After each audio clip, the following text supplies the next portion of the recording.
భగవద్గీత అధ్యాయం 2 శ్లోకం 15 శ్లోకం యం హీన వ్యథయంచేతే పురుషం పురుషర్షభ సమదుఃఖ సుఖం ధీరం సోమృతత్వాయ కల్పతే శ్లోక అనువాదం ఓ పురుషోత్తమ అర్జున, ఎవరిని ఈ సుఖ దుఃఖాల అనుభవాలు కలవరపెట్టవో, ఎవరైతే వాటిని సమభావంతో చూసేవారో ఆ ధీరుడే అమృతత్వానికి మోక్షానికి అర్హుడవుతాడు.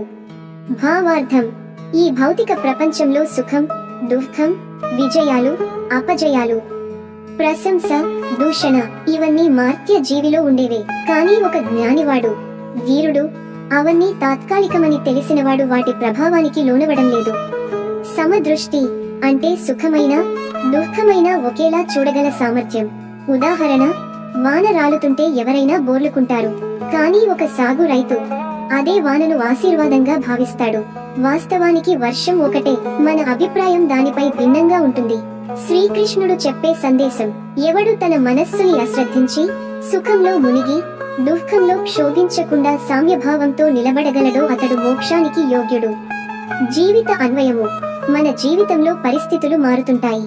మనసు వాటికి ఆవేశపడితే మన శాంతి పోతుంది.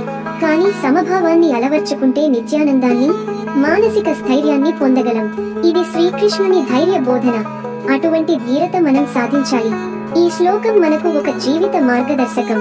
సమం చూసే ధైర్యమే మోక్షానికి మార్గం. సుఖం దుఃఖం వస్తుంటాయి పోతుంటాయి, కానీ ధీరుడు నిశ్చలంగా నిలిచుంటాడు. ఈ బోధలు మీకు నచ్చితే లైక్ చేయండి, మీ అభిప్రాయాన్ని కామెంట్ చేయండి. మరిన్ని గీతా శ్లోక విశ్లేషణల కోసం సబ్స్క్రైబ్ చేయండి. ధన్యవాదములు. జై శ్రీకృష్ణ.